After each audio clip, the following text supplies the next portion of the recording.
What about the team that is most improved this season? I think this is a fascinating question. Which team will perhaps exceed our expectations or your expectations? Well, you can't give it to the Chiefs because they've already won the Super Bowl. Like, who's the Correct. team poised for the biggest turnaround? It has to be the Denver Broncos, right? Just because their offense was so bad. It feels like most Hmm. baseball teams on any given night score more points than the Denver Broncos did last season. And plus, they were in prime time, it felt like every single week. We got to watch scores that are, Broncos 9, whoever. 13. I don't want to watch those games anymore, but at least the defense came to play. And the sad part is, you don't even see in Hmm. the numbers how good that defense was last season because the offense was so damn terrible. So the defense was on the field most Hmm. of the game, and yet they were still putting up really good numbers. So we said this last year. The Denver Broncos are a good quarterback and a good offense away from being a really solid team. So if you need somebody to fix the offense, maybe Sean Payton Hmm. is the guy. We know he's an offensive minded head coach. And so I think they have the potential to be the most improved team because number one, they were the most disappointing team last year. And plus, Hmm. they still have some good pieces, at least on the defense. I'm going to go with the Chargers, which I know sounds kind of bonkers, but they can do better than losing to Jacksonville in the wild card race. I can't get on board with the Broncos yet because of these injuries at receiver, because I don't know how Russ is going to perform. You would think they have to be better because, like you were saying, my God, they were so bad last year on offense. You would assume that with Sean Payton at the controls that naturally they will get better. But I got to see it first. I think the Chargers, if Brandon Staley can get out of his own way and they get improved play from the secondary, they can be better and perhaps make a run in the playoffs. This is their time. They're not old, but they're older. And this is the time for the Chargers to make a run if they're ever going to do it. When you look at Ohtani moving forward, does he transition and just focus on being a hitter? Is he just too good not to give a shot on the mound? And how does it affect what sort of deal he gets offered? There's just so many things to this. There is so many things, and it's so hard to Yeah. unpack it because it's all just speculation. Like people were saying before, like, oh, he's worth 340 million as a hitter. He's worth 230 million as a pitcher. And then people are like, well, no, he can't get 500 and some $1 million. He's got to get, essentially they're saying he's worth 10 to 15, 15 to 17 million a year just in advertising. So now do you still get that advertising if he just is a hitter for next year? To me, Mhm. I feel like teams are going to come so far. I need a Netflix documentary for this next offseason following each ownership Yeah. group around talking about this. Like, okay, you know what we're going to do to get Ohtani here? Yeah, we're going to pitch this. We're going to pitch our city. We're going to pitch the players that we have coming up.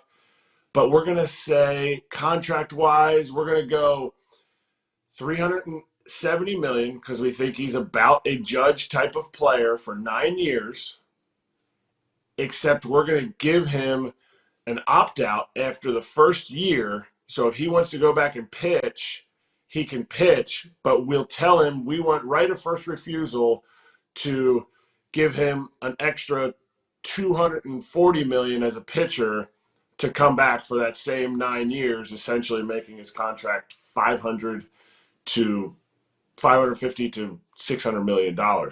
That's my thought process. Maybe an opt out after 2 or 3 years, but it's unheard of. All this is going to be unheard of, unparalleled. No player is ever going to be able to go to a team and be like, well, actually, 9 years ago, Shohei got this contract, and I really think based on inflation that I'm due about the same amount of money. Right. No chance. Like, this guy does Right. stuff that is crazy, but I think he still wants to pitch because he wants to do this unbelievable stuff that he keeps doing.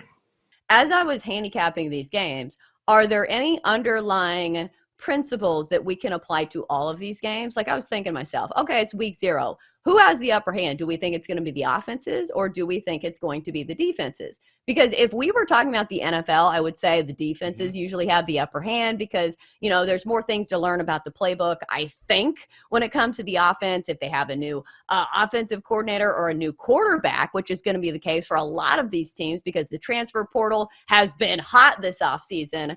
But then I think about watching college football games and how many defensive breakdowns you see in a single game. And it feels like a lot because college football defenses are nowhere the level that we see in the Correct. NFL. So do you have any underlying themes that you think we'll see in college football week 0, whether it's underdogs will be barking, the unders are the play, or the overs are the play, or anything that you kind of took away after handicapping some of these games? Well, I like the 2 dogs this weekend, at least on a couple of games, because you've got Navy taking on Notre Dame as far as ranked teams and San Jose State taking on USC. I like the dogs in both. And it's not always a thing, but I think there's 2 things at play here, which number one is in any sport, NFL, college football, it takes a while for you to reach full speed, if you know what I mean. If you're a great football team, as good as you might be, you might blow out a team, but it takes a while to sort of hit your peak and get going. That goes for everyone. But also at the same time, I think that these teams, like if you're USC and you're taking San Jose State on as an example, and you're favored by more than 30 points, there's no real need to pull out all the bells and whistles, and there's always the possibility of a backdoor cover because unless you really want your guys to get a ton more experience, you can beat a team like San Jose State with your second stringers if you're USC. So why not give those guys some run in maybe the fourth quarter? And then if you're the Spartans, conversely, you probably keep playing, and maybe there's a possibility that you cover. So this is when I take a hard look at underdogs if I can in college football. I think you should always take a long, hard look at underdogs in college football because especially when they are facing the brand name schools like USC, like Notre Dame, because I think there is a little built into the number that's giving them a little extra credit because the books know that Joe Public is going to say, oh, I remember that team's good. Let's take USC by 31 points. So I think that's something to remember. And also when you have these big brand name schools facing schools that maybe are not going to give them much competition, is that I'm wondering how much they are putting on film for teams that they are playing later in the season. Because look at this Notre Dame and Navy game. Notre Dame does not really have much of a test until they have Ohio State at the end of September. Do you think they are going to throw out all the offensive bells and whistles when playing against Navy that they might save for Ohio State? Yeah, the answer is no. So I think we'll see more vanilla offenses the first week of the season. Does that translate to unders? I'm not so sure, but I think it makes me lean more towards taking the points in the underdogs. I remember very vividly, this sticks out to me, when he first performed back in 2010, Strasburg here at Nationals Park. And I mean, everyone was here because he was the number 1 overall draft pick out of San Diego State. And again, when he was on, he could absolutely fire it. And I remember getting in an elevator at Nats Park, and it's packed. And Tim Kirkjian, longtime baseball writer, is in the elevator with us. And he was so blown away. He just randomly turns to everyone in the elevator and says, I hope you guys realize what you saw tonight. And so that is a very vivid memory that stuck out to me. And I think we all remembered what we saw that evening. It's a shame that he didn't have more of the career, more of the starts, more of the performances that we wanted him to have. But ultimately, I think if you're saying that he is a failure or that he's a bust, I completely disagree. This is a guy who went 113-64, had an ERA of 3.24, won a World Series MVP, 3-time All-Star. Not too shabby. Yeah, if you draft a guy in the first round and he gets you a World Series ring, that is enough. Right. Yes. Isn't that the goal? So maybe he didn't pitch for 15 years in the majors, but most people don't. So he's definitely not a bust if he brought the city a World Series. So I don't think that's even a fair thought. If you're saying that, you don't know ball.